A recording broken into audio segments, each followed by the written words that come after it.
Hello ladies and gentlemen, welcome to the Outer Rim Cantina. My name's Alan and today I am here to talk about the brand new gameplay reveal for LEGO Star Wars The Skywalker Saga.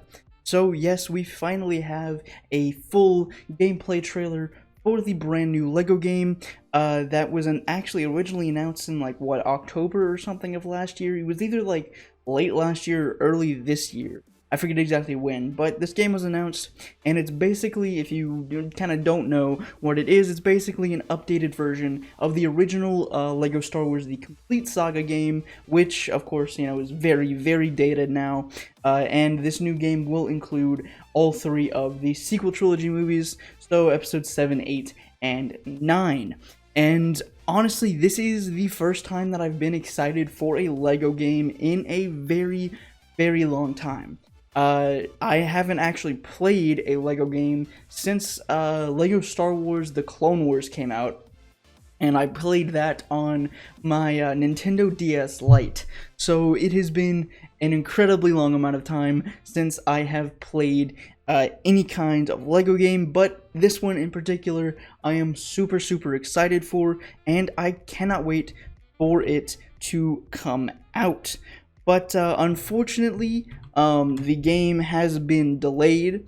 So that was a kind of big piece of news that was released, that came out a couple days ago. The game was originally slated for October of this year, but now apparently has been delayed until spring of 2021, unfortunately.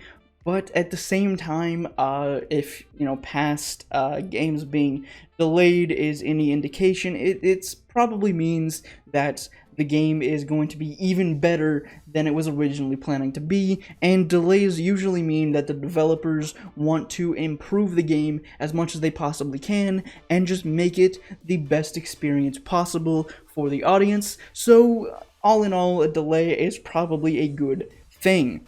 But I thought instead of doing a video where I just react to the gameplay trailer, why don't I talk about this new article released from StarWars.com that talks about all of or 20 of the best Easter eggs from the trailer. So let's just dive into this. And it starts off with, there are plenty of serious cinematic moments in the latest trailer for the upcoming LEGO Star Wars The Skywalker Saga. From Luke Skywalker's heroic X-Wing trench run on the Death Star, to the daring lightsaber duel between Rey and Kylo Ren on Kef Bir. But what sets this saga-sweeping game apart from other immersive Star Wars storytelling and high-flying adventures is LEGO's cheeky sense of humor. In a new trailer that is somehow both emotionally charged and laugh-out-loud funny, we get the best of both worlds ahead of the game's arrival in spring of 2021 on, of course, all of the platforms: the new Xbox Series X, the old Xbox One, PS5, PS4, Nintendo Switch, PC, and Mac. So here are 20 of our favorite Easter eggs, background details, and funny moments from the game trailer spanning all 9 Skywalker Saga films. And number 1, it's not about lifting rocks. On Dagobah, as Luke Skywalker trains to be a Jedi, check out a postcard from Bespin and a snapshot with Leia and Han among the objects he's learning to lift through the Force, a visual cue of his troubling visions for the future. And you can see that right here. We got the postcard from Bespin, the picture of Han and Leia and him, and of course R2 being lifted up in the background along with some other random LEGO pieces. And number 2, pop. Foley art and other sound effects are an important part of Star Wars filmmaking. Here, the tradition takes a turn with a delightful pop as young Anakin Skywalker prepares for the Boonta Eve Classic pod race. Now, of course, if you want to actually go and experience that Easter egg for yourself, you'll have to go watch the trailer, which I highly recommend you do after you watch this video, or if you've already seen the trailer before you're watching this video, go watch the trailer again because it is really great and fantastic, and I will most likely be watching it again after I record this. But moving on, we have number 3, fishing for an apprentice. Darth Sidious looks so pleased as his loyal stormtroopers reel in his next Sith apprentice, fresh from dueling Obi-Wan Kenobi and losing on the molten surface of Mustafar. So yes, there is a scene right after the iconic Anakin and Obi-Wan duel in Revenge of the Sith, where the minifigure version of Anakin falls into the lava, and then the stormtroopers and Palpatine kind of fly up on this floaty thing, and they reel him in like they're going fishing, and then that's where that scene ends. But of course, it's taking a classic scene, an emotional scene from the Star Wars movies, and putting a funny little Lego twist on it, which is going to be happening pretty much throughout this game, which is one of the reasons why I'm so excited for it. But moving on, we have number 4. This oil bath is going to feel so good. For a split second, you get a glimpse of C-3PO enjoying a refreshing oil bath, now complete with a shower cap and scrub brush. And number 5 are those underpants. Looking closely, and in the same scene, you'll see Luke Skywalker holding a pair of beige briefs, Tatooine chic. And if you look right here closer, you can see C-3PO and his oil bath here in the background right behind the classic, iconic Leia hologram message, and then of course Luke holding the underwear right there.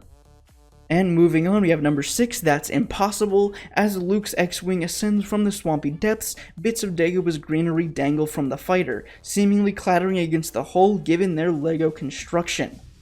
Number 7, got blue milk. Before Luke launches the final part of his rescue plan, precariously close to the gaping mouth of the Sarlacc pit, he catches a carton of blue bantha milk.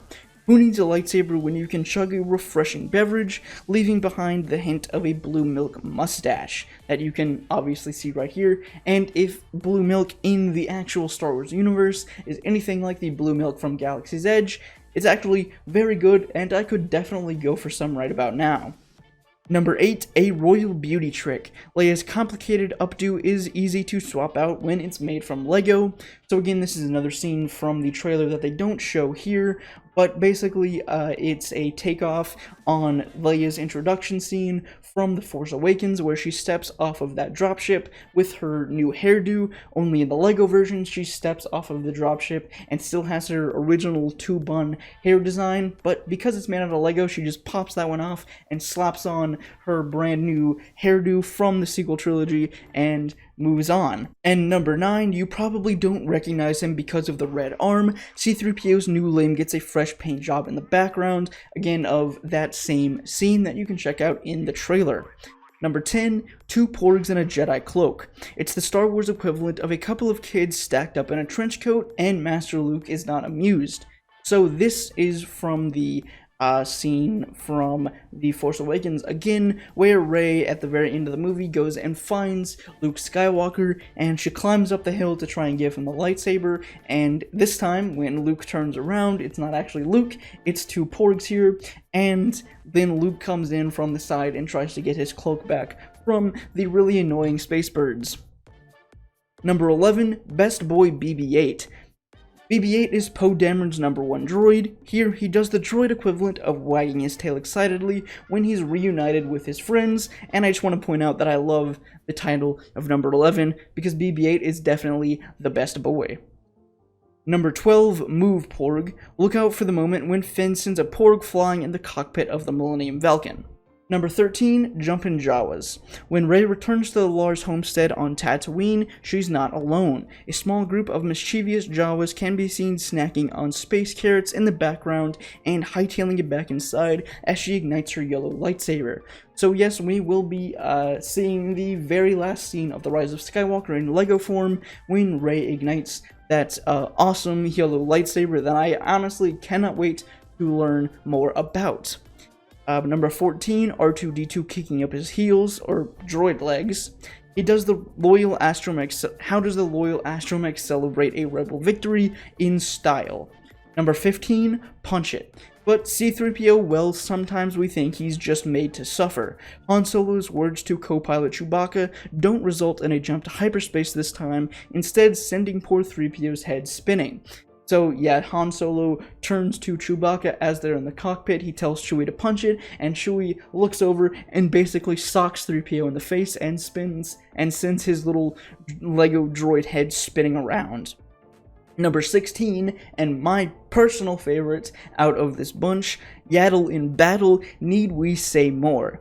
So yes, for those of you who were like me and were hoping to see a Yaddle cameo, we finally get one. It looks like she's on Kashyyyk here, and I have a feeling this is probably going to be a special character unlock that you can do through probably some challenges or something once you beat like the main story part of the game. But regardless, I cannot wait to get more Yaddle content in my life, because that is what I live for in every new piece of Star Wars material, is just some kind of Yaddle content. But anyways, moving on, we have number 17, C-3PO riding a Bantha. It certainly would make it easier for the protocol droid to get around the sands of Tatooine.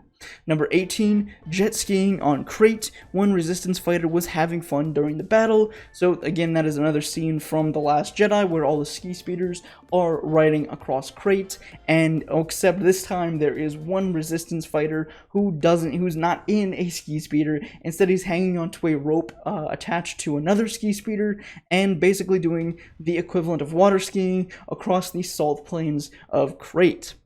And number 19, Han shot first. At least in this trailer he did, but that doesn't stop Greedo from returning fire. So in another satirical take on a classic Star Wars scene, we got the Han shot first scene where instead of Greedo instantly dying, they're both ducking behind the table and taking shots at each other from over their heads, and since they can't really see each other, the blaster bolts are flying everywhere, and it's just some chaos in the cantina. And number 20, the very last Easter egg on this list, LEGO gets meta with Emperor Palpatine. Striking the balance between humor and seriously epic storytelling sometimes means a good self-referential joke. When Palpatine unleashes his dark lightning, it doesn't go according to plan. And yes, so at the very end of the trailer, when they reveal Emperor Palpatine, he tries to electrocute Luke Skywalker in the classic scene from Return of the Jedi, only this time he pulls out those plastic pieces that you get with the Palpatine minifigure. I'm not sure if you get them. The Palpatine minifigure that I'm thinking of was coming from the original Death Star set, the one Lego set that I've always wanted but never been able to get my hands on. You get these plastic lightning pieces to, imagine he's shooting lightning at people. And so in the trailer, Palpatine pulls out these and tries to shock Luke with them, but of course they don't actually go anywhere because they're just plastic. So he eventually chucks one at Luke, it misses, then he throws the other one away, and then he actually shoots his real lightning at Luke, and that's where the trailer ends. So that is all we know about the new game for now, and again, sadly it has been delayed until spring of 2021, but fortunately that generally means that the game is going to be better than it would have if it was releasing in October of this year. But regardless, I still look forward to it. This looks like it's going to be a great game, and honestly, it's been a while since I've been really excited for a new video game. Probably the last one was Star Wars Battlefront 2 way back in 2017. But this game has got me really excited for some reason, and I will be playing it on the channel, either in a pre-recorded episode format or maybe even a live stream format. We'll just have to wait and see when the game comes out, but I'm definitely planning on doing a playthrough of it in some way, shape, or form. But that is all I have to say about this game for now. I would love to know what you guys think down in the comments, if you are excited as I am. And of course, if you enjoyed this video, I would really appreciate it if you dropped a like, as those really do help a small channel like this, and consider subscribing if you want to see more Outer Rim Cantina content in your sub feeds every week. That's all the time I've got for today. I hope to see you back here next time for another Star Wars video. Until then, may the Force be with you.